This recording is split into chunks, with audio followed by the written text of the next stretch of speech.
Well, the workshop was for the budget committee anyway, technically, right? And,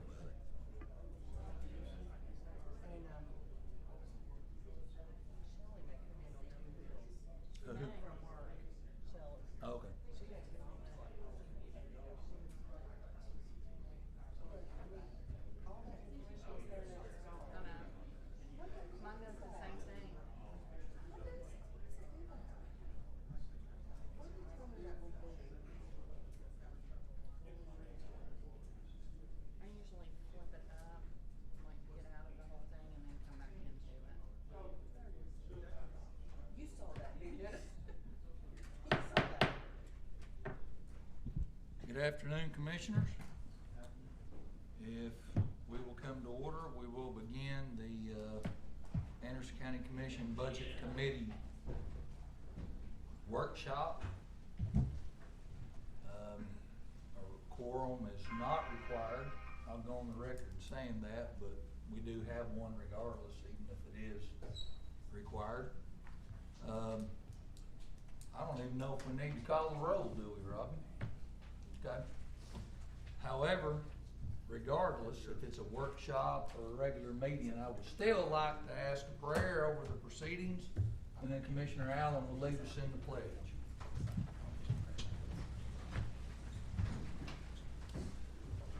Heavenly Father, we come to you today with thanksgiving and honor in our hearts for what you allow us to do each and every day for our salvation, for all the blessings of life that go along with it, for your guidance, for your leadership, Lord, when we're smart enough to take it. We ask forgiveness on our sins. We ask that you be with each and every one of us today as we hear the pleas from the various those coming before us. We ask that you give us wisdom, that you give us discernment, because we're going to need it. We ask, Lord, that you be with us during the proceedings of this meeting. We ask that you keep us focused, Lord, on the task that's set ahead of us. We ask that during the Christmas season, Lord, that you bless each family that's represented here. Bless this county as we always try to come together to do what's best for your people. All this we ask in Jesus' holy name. Amen. Attention, salute, pledge. I pledge allegiance to the flag of the United States of America and to the republic for which it stands, one nation, under God, indivisible, with liberty and justice for all. Thank you, Commissioners. Next item on the agenda is appearance of citizens. Any citizens in the audience would like to address the committee at this time?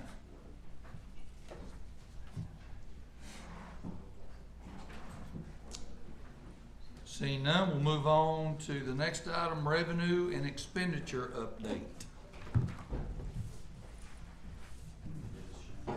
Go ahead, Robert. I provided just a small, the last 3 years, the revenues through November, that's the last month we have totals, because we always do the last thing we do every month is get our property taxes from the trustee, and so this month will be a pretty big month for property taxes, probably $4 million or so. So, we're a little, not accurate through December, but, through November and, 23, 24, you see the 9.5. Last year, through November, we had 11.8. This year, 11.3. Expenditures, we have 23, 24, we spent 16.6 million. 24, 25, 19.4, and this year 23.3. And the cash, 14.3 million in 23, 24, 16.9. In November of last year, 24, 25, and this fiscal year, 13.9, 13,940,460, which is our lowest cash total since September of 23. So I just wanted, there are some concerns with revenue that hasn't come in, but a lot of it is state revenue. They're really slow. I mean, like, last year we received the SRO grant. October, the 1.2 million. This year we still haven't received it. And we've received 2 months of contracted prisoner boarding and last year in December, we were 4. So they're very slow with their revenues, so, and we will catch up, I feel like, but we're just not there yet. Any questions for Robbie on the revenue and expenditure update? Hearing none, moving on. Turnover rates for the county. Okay, this was provided by HR. I put the county as a whole on there first. For all of our full-time employees for 24, this is a calendar year, turnover rate was 13.5%, 29 total separations. And 25, which we still have when this was done, 1 payroll in December. And we had dropped to 12.5%, 27 total separations. We broke it down with the sheriff's employees, 24, they had 52 total separations. This year, 44, for a turnover rate of 25.7. And in Battery 20%. EMS had, Battery 20%. That's not mine. Hope it's not somebody's pacemaker. Anyway, EMS 15.2 and 24 and 25 8.1. There is, Nathan figures is different than HR. In EMS, sometimes when a full-time employee, instead of terming them, they take them to part-time. We count that still as an employee. He does not. So there's a difference in his turnover rates and what the county has, or we have in HR. But that is just where we're at in turnover rates, if anybody's interested. Any questions on the turnover rates for the county?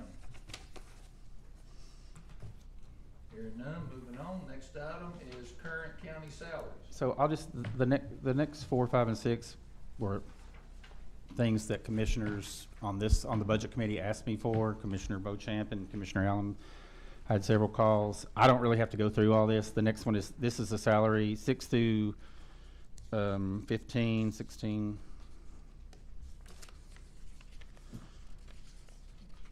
What pages does it end on here? Through 18, 6 through 18 are just salaries of every employee in the county.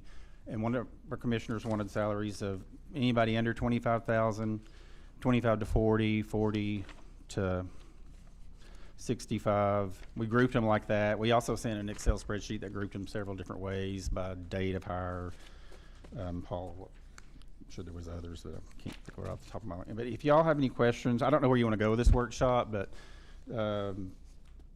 we did a history of raises. One thing I would like to say, in the last 5 years, we've given more raises than we've ever given in the last 25 years. The county employees in the last 5 years receive at least 23% in annual increases and 2 retention payment checks. Rob, can you say that again? Those raises? Yes, in the last 5 years, the county has received more raises or higher raises than they've received in the last 25 years. In the last 5 years, our county employees as a whole have received at least 23% in annual increases and 2 retention payment checks. The sheriff employees have received at least 29%, some up to 35% increases, 2 retention payment checks, longevity, performance pay, and equal pay for detention and deputies. So we've done a lot in the last 5 years, not just for the sheriff's department, for all our departments. I'm proud of what commission and the budget committee has done for our employees. And not saying we don't have more to do, but we have done stuff in the last 5 years. What we've done is a lot. And then just the cost of increases, I was asked to do that, and I provided that for the, I started with raises with 1% all the way up to 8, and then 15, which is what the sheriff brought to the budget committee. His request is to let everybody know that if you did a 15% increase just for the sheriff department alone, that's close to $2 million. If you did it for the entire employee base, that's $4.1 million. But just provided those numbers, and that's about all I have in this agenda. So I'm letting this committee take it from there. Whatever y'all want to talk about, or the sheriff might want to speak, or whatever y'all want to have happen in this. So that is 4, 5, and 6 already marked off. And we can come back and talk about these anytime. Any questions for Robbie so far on everything that he's covered? That's items 1 through 6 on the agenda. agenda?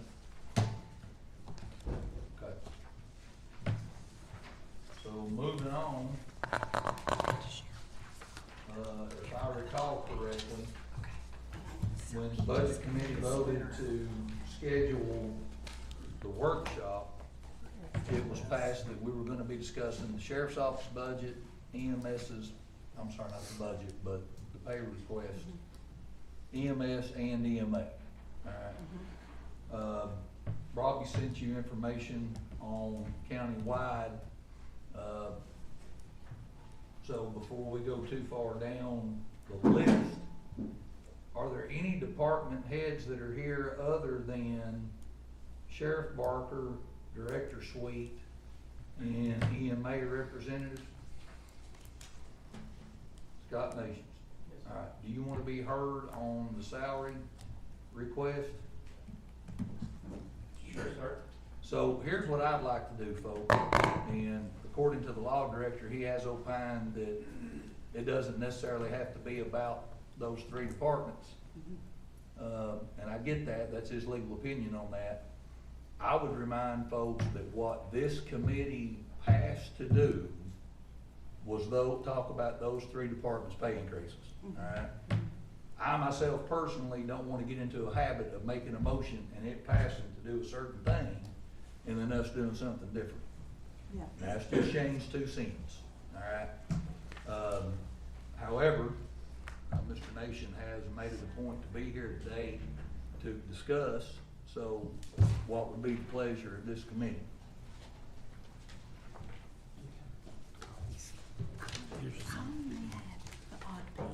Here's the whole page. No, we're not gonna have any motions or anything like that. I think that's what we need to do. Are you, excuse me, are you advocating for a broader discussion? I'm sorry, Mr. Are you Allen. advocating for a broader discussion? No, I'm advocating for it remaining about the sheriff's office, EMS, and EMA like the budget committee voted to do. Now, that, again, the law director said we don't legally have to do that, but I just don't wanna get into a habit of us voting to do one thing and then doing something different. I think it was Commissioner McCamey that asked that we look at Was it? a broader view of this. So he's standing there, what do we? I can say this, I'm the one that kind of created this. I'm more than happy to let him speak his piece before we move on down. So if that's your pleasure, Mr. I'd Chairman. absolutely allow that. Yeah, I was the original maker of the motion to have the workshop, and it was my intent, because Sheriff Barker was here, asking that we focus on the sheriff's department. Having said that, if Mr. Nation is here and wants to speak, and the law director says it's that, I think we should let him speak, so, that, you know, I wouldn't wanna go against the law director's advice, but I see, that was my original intent, but, yeah, we're here, so. Go ahead, sir.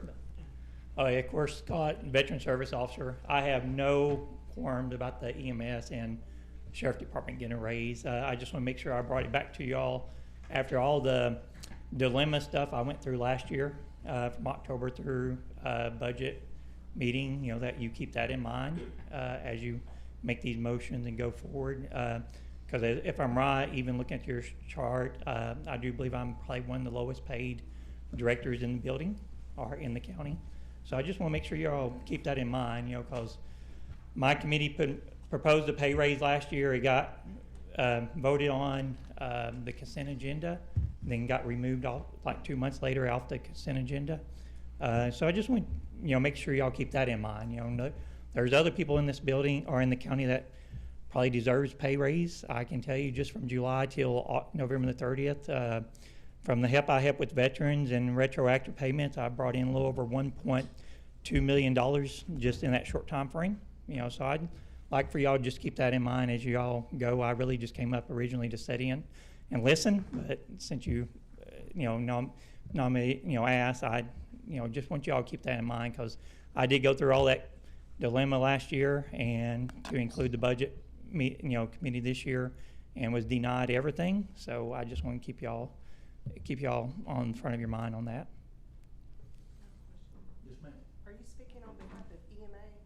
No, sir. No, ma'am. I'm speaking on veteran service. Okay, I thought you raised your hand for EMA. No, he asked if there's any other directors in the building Oh, okay. other than Sheriff All right. Parker and, All right, thank you. you know, that's all I've got, sir. Thanks, sir. Anyone else representing a department other than the sheriff's office, EMS, or EMA? All right. Well, having said that, who wants to go first out of those three? Nathan, you wanna go first? You're gonna call me out, I guess. Yeah. I ain't gonna say no after you call me.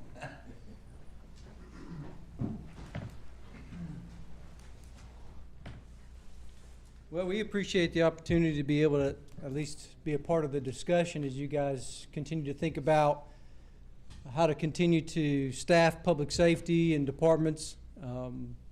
I understand why the sheriff would want to stand before you and ask for that. Public safety as a whole, EMS in specific, in the realm that I'm in, is turnover has just become a new norm.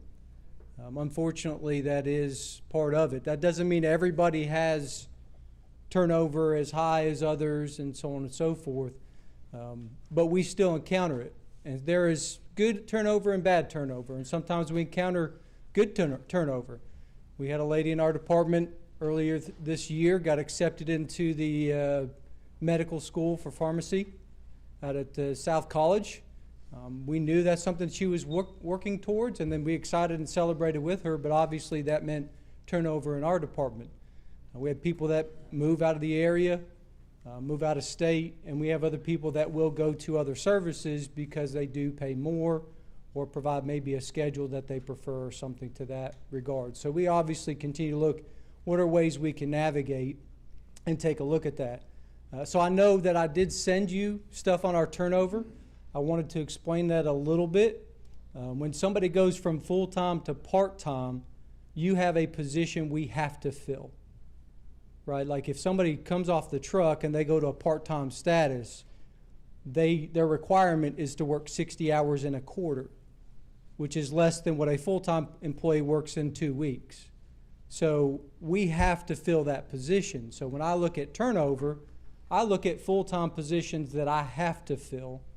Part-time is there to help fill those voids when somebody's off on vacation, sick time, out on injury, or we have a vacancy. We can help them or use them along with full-time staff that gets overtime.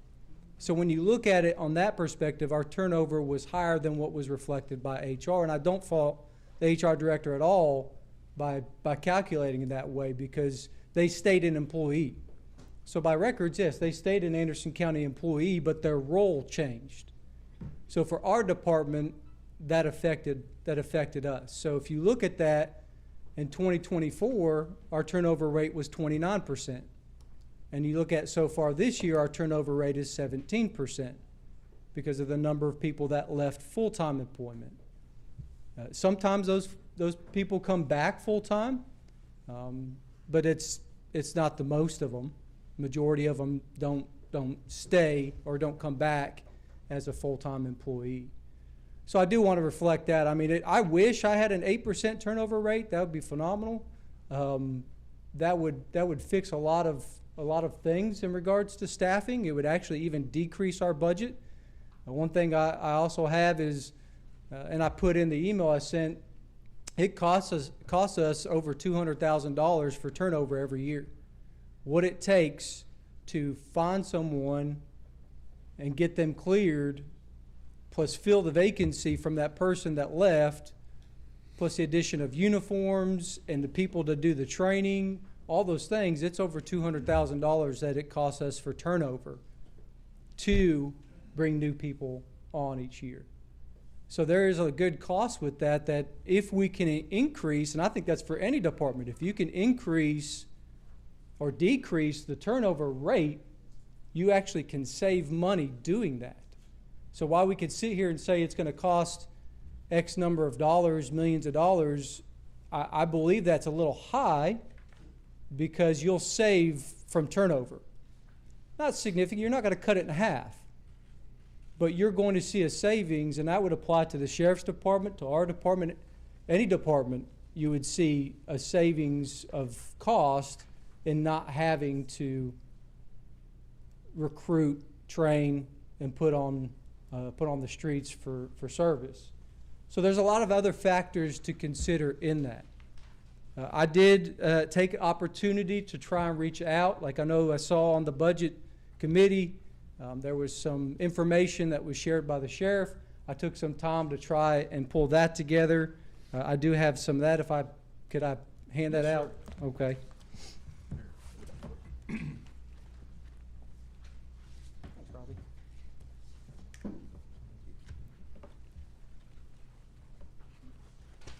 So some of the departments I put on there were similar to the departments that sheriff had pulled as well. That's why you'll see some of those. I did get quite a bit for those individuals that are around us. Not everybody I reached out to responded. Sheriff, did you want one?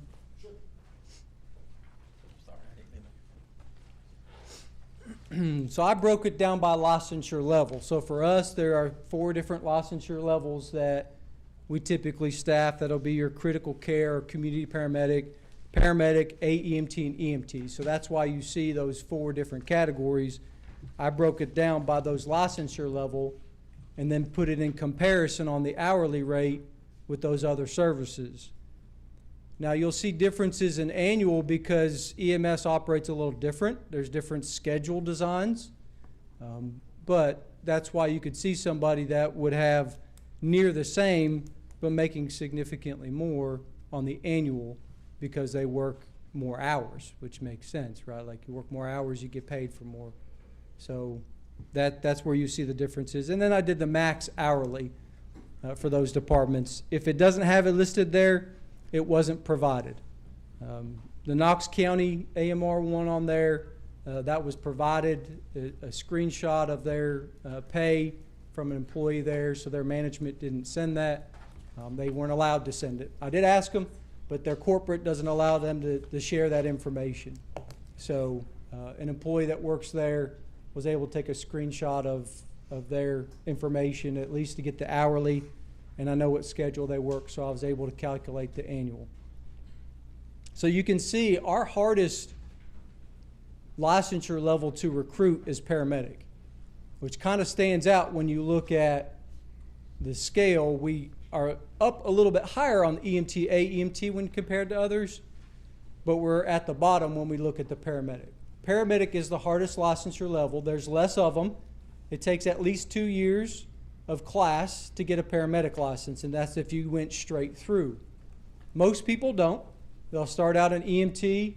They may go directly into advanced EMT, but then usually they'll spend a little time there, and then they go to paramedic. So you're looking at somebody that's been in the industry typically greater than 2 years, probably closer to 4 or 5. And there's a lot less of those individuals out there because a lot of people will get out of the industry at about 5 years. So they really don't pursue that higher licensure level. So that's where we have that biggest problem. We had a testing for hire back in October and November just for paramedic. Highest number of applications we've ever had was 6. 3 of them backed out before we got to the testing phase. One of those backed out specifically for pay. The other 2 decided to go somewhere else. We had 3 people test, 3 paramedics test. All 3 turned it down when we sent them the job offer, and it was the pay. One individual worked for a private service.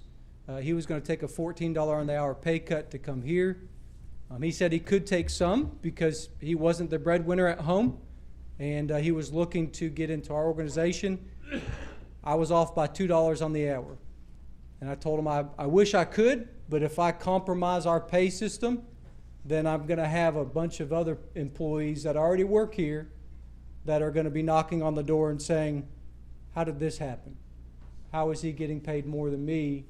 And I've already been here, and I've been here a number of years. So I told him I couldn't do it, and so he turned down the job.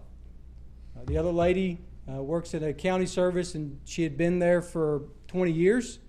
Usually when you see somebody that's been there that long at another service, you're just not going to be able to pay them what they're making at that agency. And it was significant. It was probably closer to about $30,000 on the year pay cut that she would have to take to come to our organization, and ultimately she couldn't do that. So she turned it down. So we had the highest number of applications for paramedics. We couldn't hire a single one of them. And that was all directly because of that paramedic pay. The schedule we have is attractive. The organization we have is attractive. That's what a lot of them said, that they're very interested in working for an organization, our organization, but they just couldn't take the cut. And I get that. I mean, everybody's got to pay the bills. To make that, especially that drop, if you're making $30,000 to drop and cut out $30,000, there's not a lot of people in this world could take a drop like that, so it's understandable. But that is the significant challenge we have is on that paramedic level. We can teach EMT, advanced EMT, that's helpful, but can we keep them in? Can we keep them going? If you were to look at our turnover, I think I was a breakdown what I showed you. There's multiple of those been here less than a year before they left. So, you know, it's sad when we say a milestone is you've been here a year. Yeah, that's pretty sad, but that's where we're at. And if you make it past 3, it's not normal. And that's unfortunate. And a big part of that is pay. But the job itself, completely understand. It's a stressful job. In the past 2 years, I've had 3 employees go out on workers' comp because of PTSD, specifically from a call that they went on, and workers' comp covered it. I can guarantee you that that number would triple if my staff actually followed through with filling out workers' comp paperwork. Because I hear conversations and I talk to them all the time about how they can't sleep because they revisit that call, how they had call in because they're stressing about the issues of going on another call.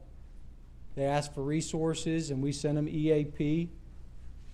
We send them to other counselors that may be of benefit and help. So the job's going to be stressful. And that's going to be hard, and that's something that we're going to have to continue to navigate, and we actually are. We're working on a peer support program right now to develop that to where we can actually identify those issues and situations sooner. We do critical incident stress debriefings all the time. We had a pediatric code two days ago, and unfortunately it didn't turn out well. And we're doing a critical incident stress debriefing for that crew along with the first responders. It's almost every week that we're having some kind of stress debriefing like that for our crews because we're having significant call. And that's not going to go away. So you're looking at individuals that are going out and doing things that are just not normal.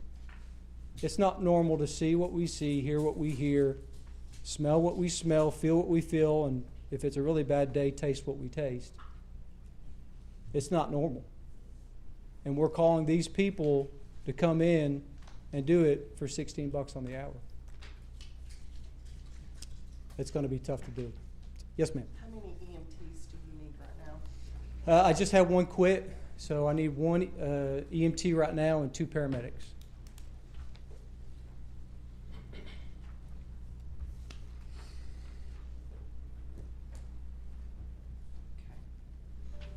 Any other questions for Director Sweet? Thank you, Thank you. Director. Appreciate your time. Yes, sir. Anybody here from EMA, Emergency Management?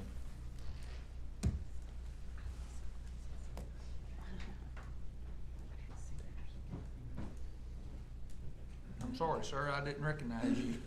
No problem. So I guess since it's the first time in front of Yeah. anybody in this Yeah, room. if you will go ahead and state your name for us, please. My name is Joe Mead. I'm the new Emergency Management Director, so it's nice to meet everybody.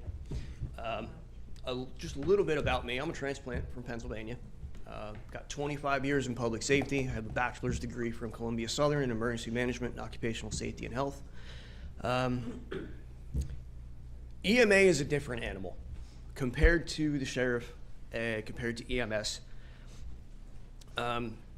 Not only are we out in the field on a daily basis with our counterparts, we are constantly planning in discussions with DOE and other federal partners, state partners, TEMA, and the like. The biggest difference where we come in compared to them is that all of our employees are salaried. with the exception of our part-timers. And part-time is a little bit of a misnomer, I guess you want to say. They're not officially scheduled. They're per diem employees. So they are employees of ORNL, Y12, City of Clinton, what have you. Their primary duty is our hazmat technicians. So when the proverbial stuff goes down, they're our last call resource before reaching out to somebody who is not in Anderson County.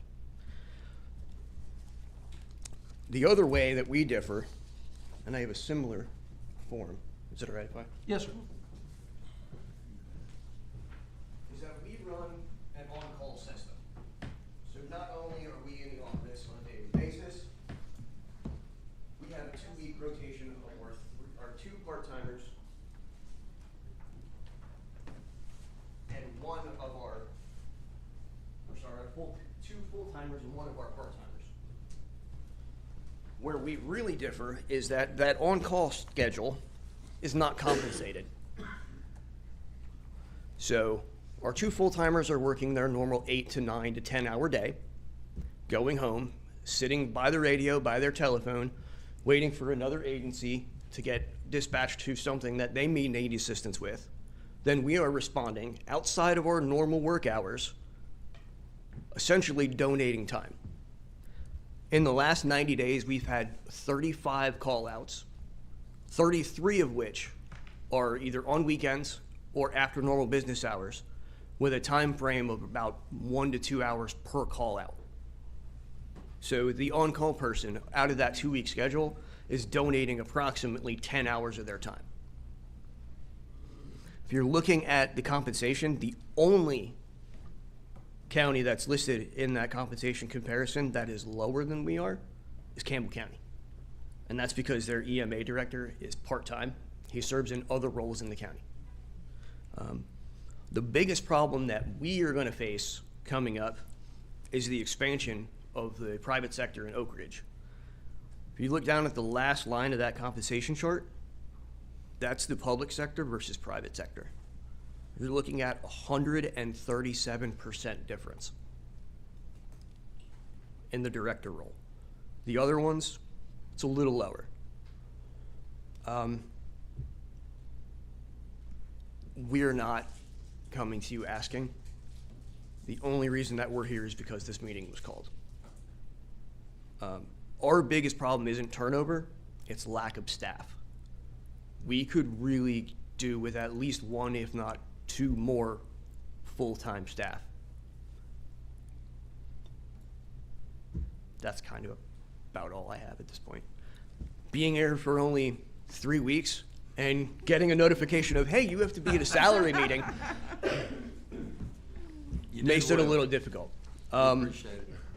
A lot of these numbers as well were not voluntarily given. I will say that this is a lot of govsal.com research, so they may be off slightly, but national average, they're fairly average. Any questions for our EMA director? Nice to meet you. Yeah, nice to meet you. Nice to meet everyone. Thank you. Thank you. And that brings us to Sheriff Barker.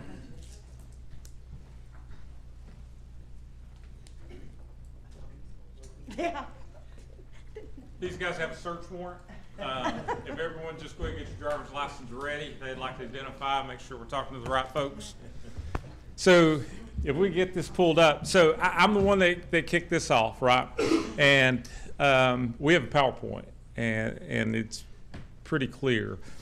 I guess before we hit play on this, what I want you guys to realize is that, and this is nothing I've not said in the past, one, County Commission, as Robbie pointed out, has been good to us, right? The sheet that Robbie sent out that talks about the raises more in the last 5 years than in the last 25. But if you'll follow that sheet all the way through, there's an era there where there was none. Why, I don't know. It predates me, predates most of you guys. And so we're playing catch up, right?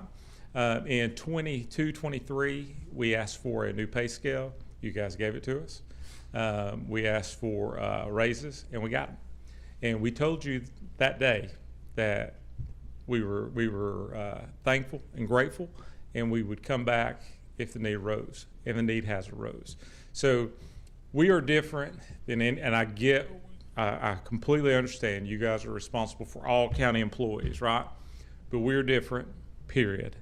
We're treated differently. We are the only civil service covered group in the county.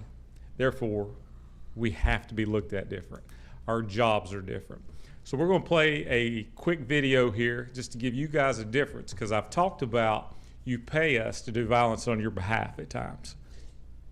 We're going to talk about that, and we're going to talk about why we think we not only warrant this raise, but we think there's an avenue to get there. If you'd hit play, please.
Sheriff, all of this is from our jail.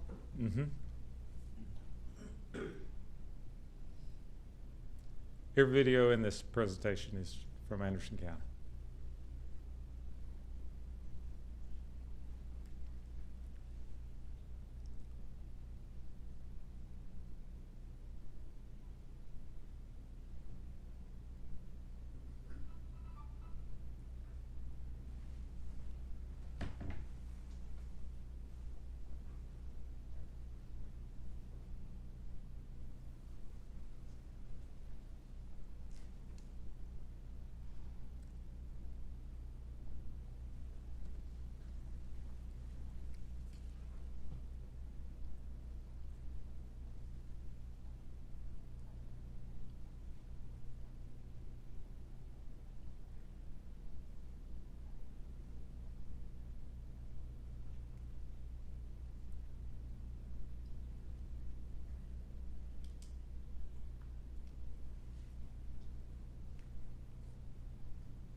Guys,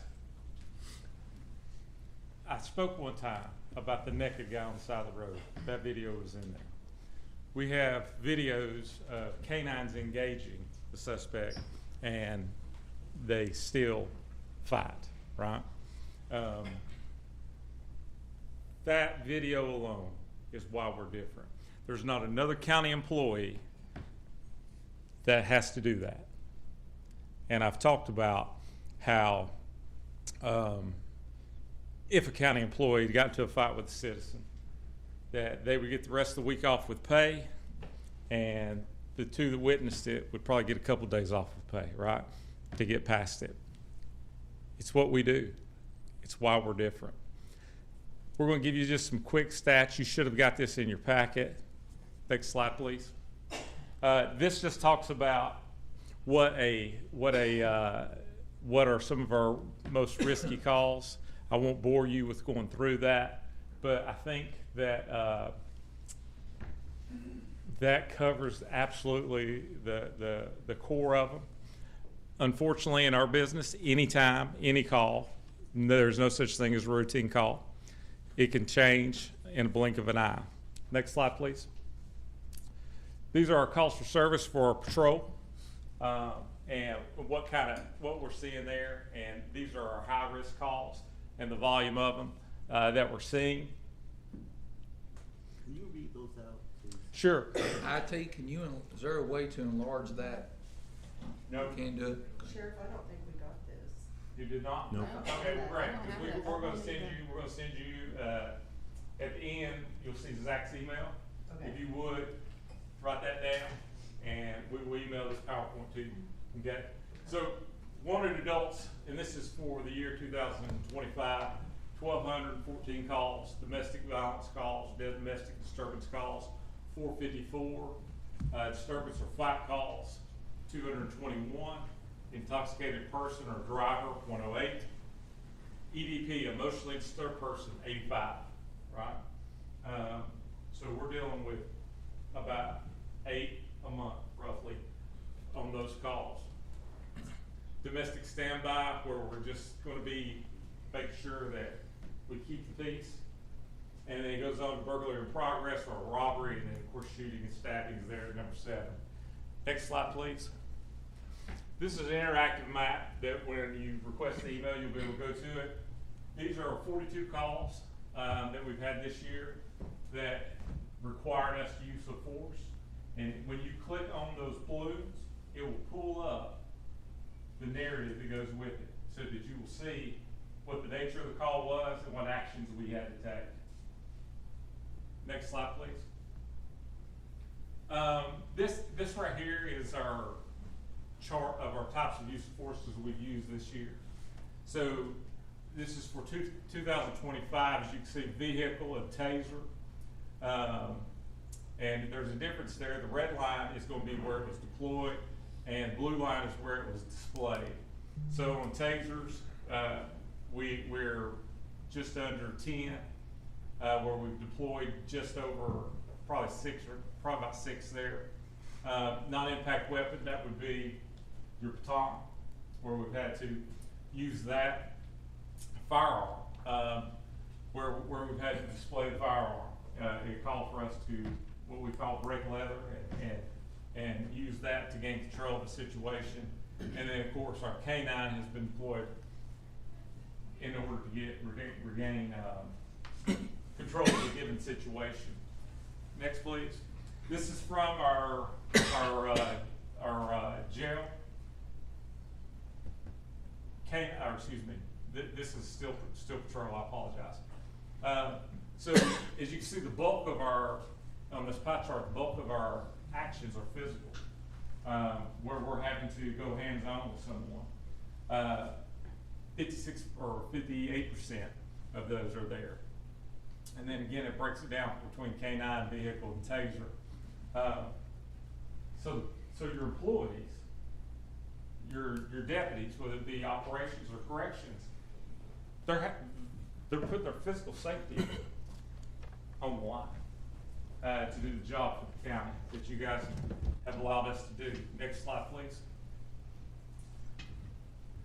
So this right here is going to show you our critical incident status.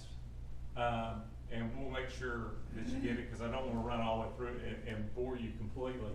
But I think what is important here is that you see is, and this is from the jail, is that correct, Chief Allen? Yes, sir. Yes, this is from the jail. So at the jail, we have basically a small city that fluctuates between 350 and 450 of citizens, and everybody's back, including the mayor, right? And these are what we're dealing with there. So for 2025, we've had 104 times where we've had to deploy our Freeze Plus P to regain the situation. We have escape attempts, which are lower because we do a great job of locking those up. And we have in-custody deaths down here. It just happens. Whether it be suicide or it may be overdoses, we have those things. Some of those overdoses have been where contraband has got through, or it is where they come in and they've ingested something prior to, patrol brings them in and they don't peak until they're with us. And we have a ton of measures that we take in place to try to avoid that, because anytime we have an in-custody death, whether it be at our correctional facility or in the backseat of our patrol car, the TBI comes in and investigates us, and we're batting 1,000 on that. That we've done everything humanly possible, and we've followed all our procedures and protocols for that. Next slide, please. So this right here is our years of service, because it's came up that where for the first time we have a higher vacancy rate on the operations side than we do the jail. Well, since we've met in the budget committee, that's now changed again. So that given night, we were 4 down, and we're currently 10 down as of today. 10 down at the correctional facility. So we talked about parity in pay, because I think in the last meeting it was something that was brought up. This 15% I'm requesting, would I be willing just to do it for one and not the other? And I said no, and I still stand firm on that today. As you could tell from the videos at the jail, those guys are engaging in physical altercations at a much higher rate. And part of that can be explained by the fact on the side of the road, there's a degree of cooperation, or there's an escape route because you're trying not to go to jail. But once you're in jail, there's nothing, you have nothing to lose by becoming more violent. So parity in pay has made a complete difference on the correction side as far as applications and getting people in. But this chart, the significance of this chart is 45% of our staff today has 1 year or less. 1 year or less. And you can see how the chart breaks down there. We're still seeing turnover at the jail, and honestly, I believe we almost always will, simply because it's that tough of a job. I've said it 1,000 times in 1,000 different places. Corrections is the hardest job I have. We get people that come in that want to do it, think they want to do it, until they get in there, and it's just overwhelming to them. So that's the significance of this pie chart. Almost half of our staff at the jail, right, is currently 1 year or less. Next slide, please. This is our latest ad that we put up to try to get some applications in. We were looking specifically for post-certified officers. The reason that post-certified are important to us, I guess you would say, is that we don't have to send them to the academy, right? So we save some money, because by the time we send somebody to the academy, brand new, and we get them on the road and they're taking the first call by themselves, I would estimate that we probably got about a $30,000 investment in them before they take the first call by themselves, right? That's why when we have openings, we look for qualified applicants. If not, we move on. So the thing that is most amazing at this point with operations is we've currently lost 1 to the TBI, we've lost 1 to THP, and then the rest we have lost to Knox County. And this is our sweet spot, so to speak. It's not our guys with 3 years or less, and it's not our guys with 10 years or more. It's this middle bunch that we're losing. And almost exclusively, it's about pay, period. We talked about, and we had those numbers about Rome, Loudon, Knox, Blunt, the people we people that we compete with. And at the end of the day, we have become a farm team for other agencies. It's just that simple, right? In 22, 23, when we got the new pay scale and we got the raises, it made us competitive until the next budget cycle. And then we instantly fell behind. So I think it's fair to give you this, guys, or give this to you guys so you have eyes wide open. 15%, I told you in that meeting, I'm not asking for 15, hoping for 10. I need 15. I need 15 across the board. More importantly, this is not a 15% that fixes it all and we come back in 10 years, right? You have to maintain this because we will be in good shape until next budget cycle. It's just what it is. And the proof is absolutely in the pudding, where it is driven by the market and nothing else. It is driven by the market. It's just what they're paying for this type of work now. So this post is on my Sheriff Russell Barker page. And I shared it with most everyone on commission. So we had 154 likes and 107 comments. Zach, you might want to help him with this part so that we know. And so I posted this, and I simply said, hire. And this is the responses we got. That pay is piss poor in today's economy. Custodians at UPS have a starting higher salary than that. $22 an hour with that big deal with Lake City? No thanks. Again. You can get this working in fast food now. You want new officers for the rest of their lives for $22 an hour? $23 an hour is insane. Double that and get qualified applicants. Put your life on the line for less than a restaurant cook makes? LOL. $60K annually isn't enough in today's world. Highway Patrol beats about anybody. Less than $23 an hour, have y'all lost your minds? We make more working at the state prison with a pay rate like that. I'm surprised there are any officers still working. This one is just a thread of it, and it says basically the same stuff, but Chris Dixon there at the bottom makes an incredible comment. I honestly can't believe we pay our police so little and post it like it's something to brag about. What's significant about this is, as the elected sheriff, I'm actively recruiting, actively speaking, trying to get police officers and corrections officers to come in and do the job for us. The public says this, I can promise you, if we have applicants, they're thinking the same thing. You just heard Director Sweet talk about the last 3 he took a shot at, all said no, and it boiled down to pay. This is what we're seeing as well, but I'll go one step further. We currently have 0 applicants that are post-certified. We are feeding the bulk of our people through those at the jail who want to go to the academy. Guys, you've put us in a spot, unintentionally, I'll admit, but you've put us in a spot where we just aren't competitive. We're just not competitive. And Anderson County has to make sure that they want to be in the public safety business. They want to be in the law enforcement business. I said this on the radio the other day. Everything starts with a safe community. It's the core foundation. If we have a safe community, people move here, generate taxes, people invest in businesses. They want to open businesses here, but you got to start with a safe community. Next slide, please. These are something, when Robbie sent that out, we pulled just a couple of things. At the very bottom there, you're going to see corrections officers at $19.44. We have parity in pay, right?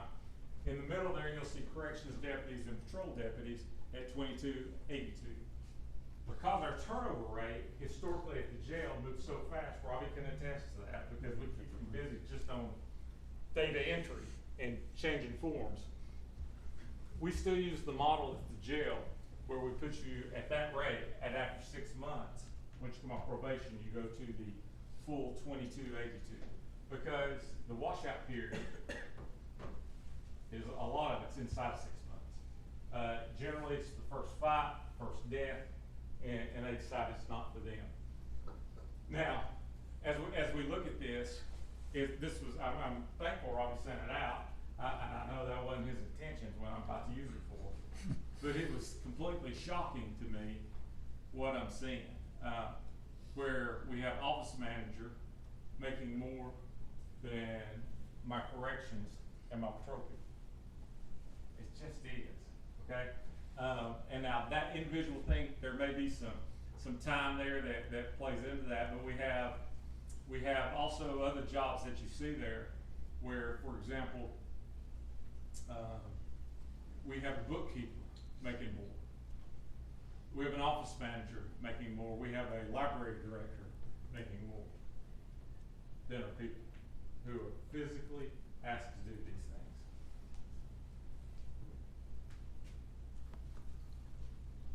We have a driver somewhere. That's their title. They're a driver. I don't know what they drive. It could be a tank for all I know, right? But they make more. And it's horrifying. Next slide, please. This number is significant.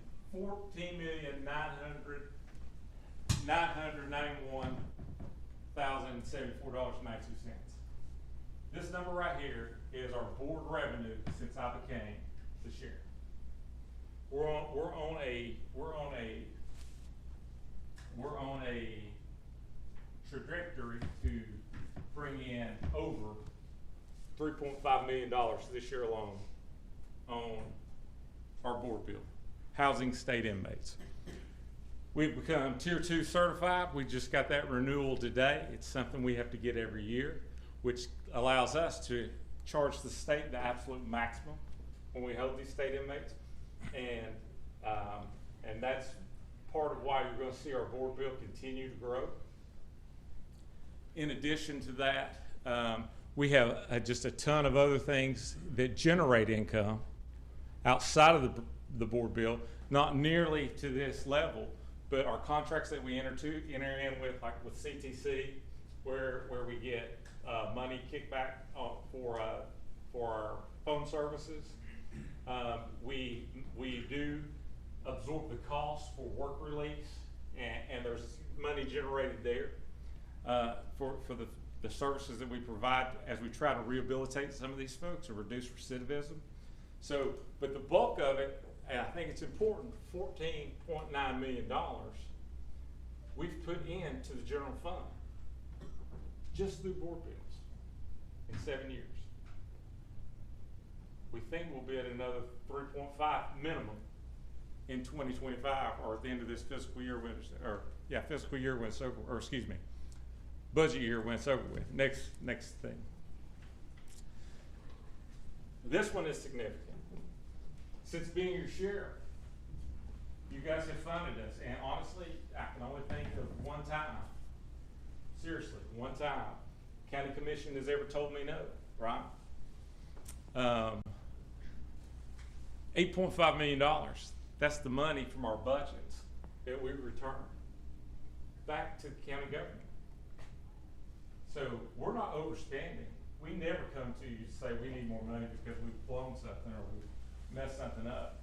We're coming to you returning money. We're good stewards with your money.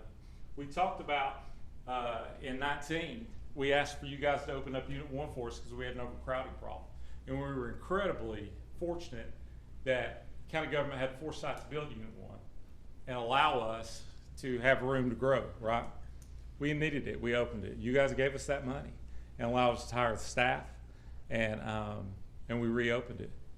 COVID came, prison population, through various political things happened. The prison population dropped, state come calling for their inmates. We no longer needed it, we closed it down and returned it. We do what we say we're going to do with the citizens' money. It's that simple. So we're talking about 14, can you go back one slide, please? 14.9, go back, 8.5, just since I've been chair. And we're asking for a 15% raise to be competitive. I think it's more than fair, and honestly, I don't know how you say no to it. And that's really how I feel. Next slide, please. These are our turnovers by the numbers for 24 and 25 that we're seeing, and what the percentages are. The blue is the sheriff's office, the red is other county offices, and the green is EMS. Look, at the end of the day, it's us. Nobody's leaving Rex Lynch's office to go to work in Knox County. Nobody's leaving Jeff Cole's office to go to work at Knox County. But they are leaving your sheriff's office.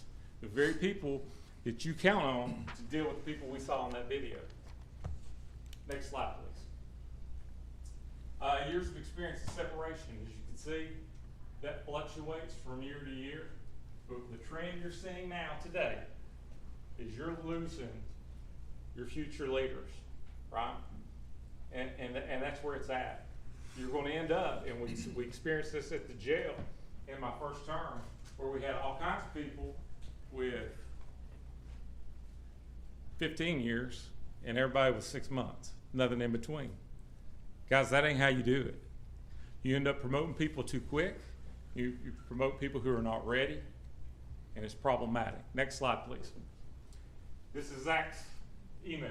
You send him an email, he's going to get you this PowerPoint. I know in budget committee we talked about the fear of a tax increase.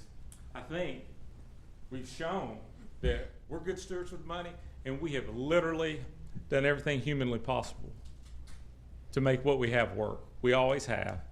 We don't come to you guys with our hands out. We just don't. We make it work, okay? Unfortunately, we're in the spot now that we can't. So it begs the question: the 14.9 million and the 8.5 million we've returned, that money's somewhere. We've spent it, we've saved it, whatever it is we've done.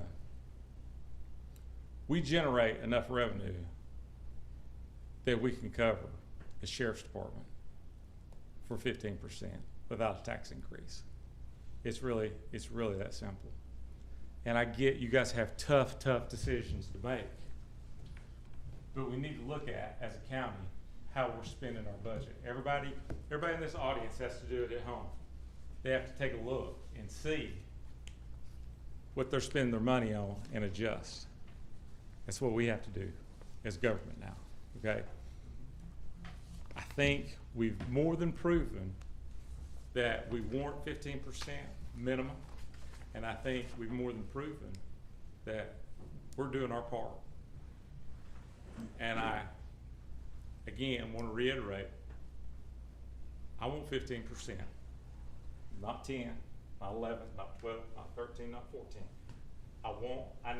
They deserve 15%, period.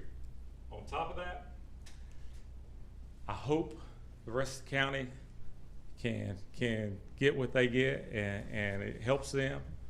But my job by the people is to run the sheriff's office. And I hate that the floodgates opened when I opened my mouth.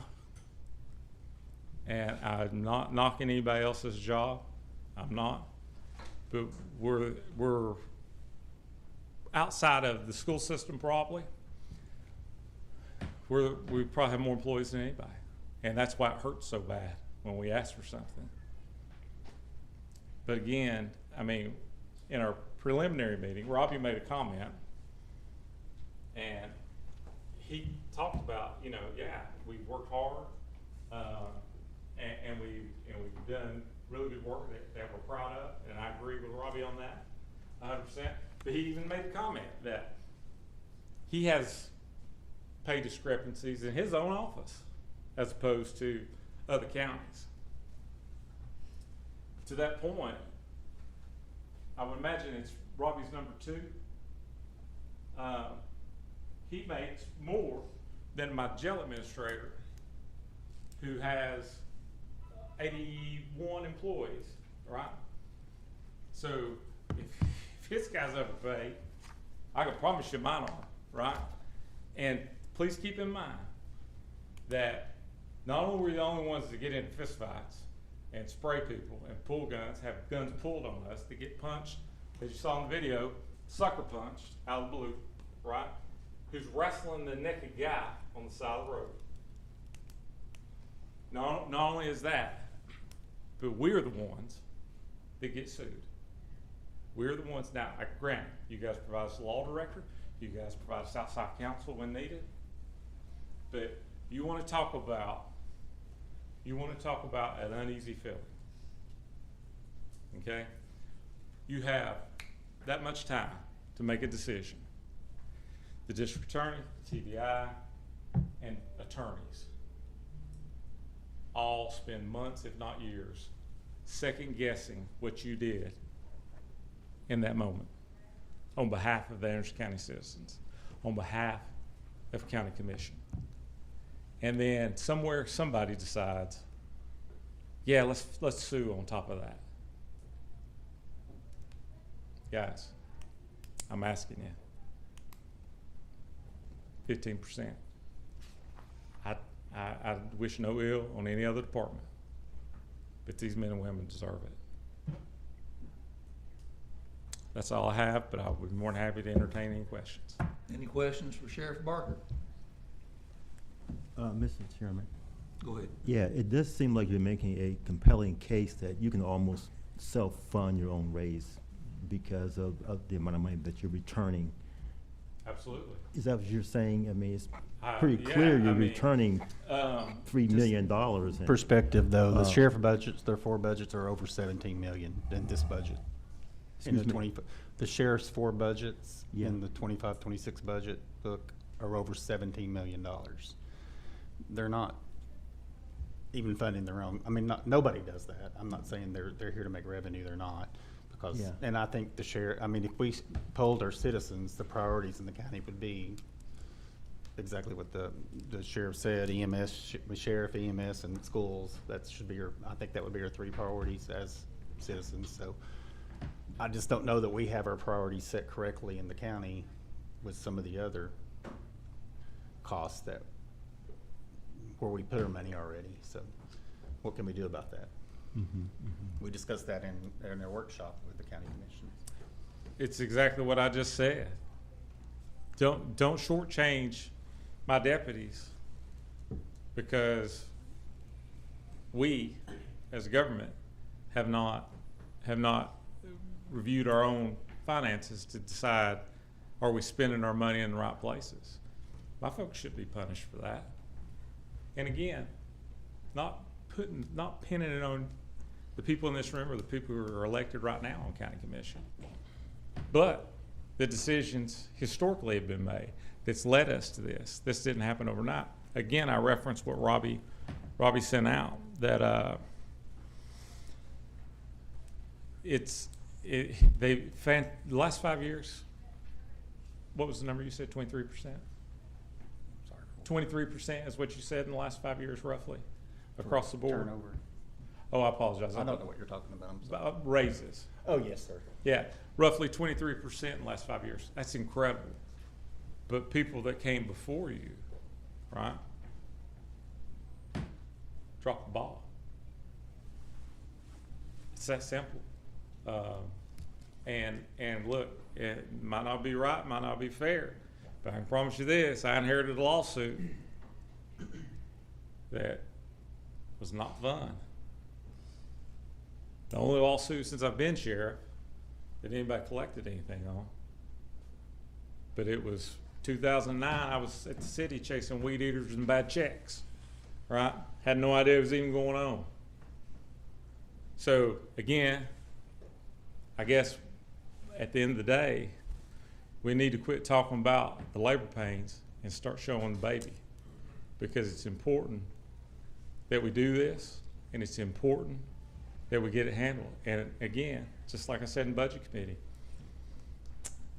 15 is 15, just like on the boulevard, 35 means 35, right? 15 means 15, and I'm telling you, I'm not looking for it July 1st. I need it now. Anything else? Commissioner Bochamp. Sheriff, I'd like to apologize, I have to leave for another thing, but. Understand. This is great information that you gave us. I just wanna say you're giving us this information, and I've supported it since I've sat in this chair, not because you're my preferred candidate, but because I know what these guys do every single day, because a lot of them I have to work with and see what they've done, hear the stories whenever I'm in court. So I know you need it now, but I promise you, we're gonna look at this budget. I promise all these people out here, we're gonna look at this budget. This is one thing I think the budget committee knows that I have talked about, that we put money in certain places that we shouldn't. I've said that over and over again. I asked Robbie for the salaries because I wanted budget committee to know how much your people were making and how much money people were in this courthouse were making that just started, that is under security down here. When your deputies go out, they don't know if somebody has a gun on them. They're walking up blind. Well, thank In you. this building, we have security officers downstairs. You come to a metal detector, you get one. We know that there's no weapons in this building. Can something happen? Yes, it can, but we're protected in here. So I wanted everybody on budget committee to look the salaries over, look them over clearly. We have a job to do this budget cycle, and we need to do that job. One of my pet peeves is a budget keep coming to us, and then we get those amendments. So we're in December, we're getting ready to start that budget cycle. I hope you all will give us the time to look at this stuff and know that we're gonna do the work. This is a good budget committee, and we're gonna do the work to find what we can do for your employees. We don't doubt that. We really don't. We have full faith in you guys, but we think, first off, we're incredibly thrilled that you guys called for this. To give us a platform to get down to it, because this could get lost in the sauce of full commission with everything that goes on in full commission. At the end of the day, it's a big deal. It's a very big deal. And I can't stress it enough. We're not getting the applications, and we've got to fix it. It's period. Any other questions? Commissioner Yeager. I was just gonna say, I'll also have to go to another event, but, I'm fully in support of this, and I'm like Commissioner Beauchamp. I think we owe it to your department to work hard to find where we can support these raises. Thank you. I'm not going anywhere. I'm fully committed to talking to you. When you say across the board, that might mean just something different to you than it does to me. Do you mean Everybody but me. your secretaries and everyone behind a plated glass? And That's what I'm asking. all right, just wanted to make sure that I heard what you said. Yeah, okay. Chad, go ahead. Thank you, and thank you for that presentation, Sheriff. That was excellent. And just so everyone at home knows, this is a workshop, so there are no motions made. We're not voting on anything tonight. It's for informational purposes. But I do want to thank you for that. I want to thank all the brave men and women for being here tonight. And I want to thank you for all you do for Anderson County. I was the one that made the motion for this workshop, and I am in support of doing all we can to get this done for everyone. So I'm new here, but I appreciate everything everyone does. Yep, and I'll be doing we all I saw can. the tags on your collar. We knew you were new. Thank you. But again, I'll make the every effort I can to try to do all we can. Please make sure that you reach out to Chief Allen and get that PowerPoint. And we will entertain any questions you have, one-on-one or however you like it. Commissioner Smalley. Yeah, I just want to say, I think it's great information we got tonight. It's a really great start. And I know you all are doing a great job. I'm very proud of our Sheriff's Department. I've known Sheriff Barker for 100 years, since the time he used to hang out with my, he hung out with my son at our house at times. Yeah. So, but again, I hope, I'm certainly going to do everything I can as a member of the Budget Committee to make this happen. Thank you, sir. Commissioner Allen. Yes, I feel the same way. I got a chance to tour the jail down there. It's very, very impressive. Ladies and gentlemen there, And so I'm all for looking into what we can do with this budget for you. Thank you. I appreciate that. Anyone else? I'm the only one that's not stopping. Yeah. We know why. We saw what you did this morning at the Christmas breakfast. Yes, I know. So, public safety is number one for the citizens of this county and in my district. And so I am completely committed to getting you guys what you need. We just have to figure out where that reoccurring money is gonna come from. I understand And we're gonna that. have to make some hard decisions, and Yes, you will. I won't shy away from it. Very good. Thank you so much. Any further business come during this workshop? Hearing none. Thank y'all. We're adjourned.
All right, it's 6:30, and I'll call this Anderson County Board of Commissioners meeting to order. Looks like we have a quorum, Annette. We only have one that's absent. We will begin with prayer by Commissioner Allen, followed by the Pledge of Allegiance by our District Attorney, Dave Clark. If you stand with me, please.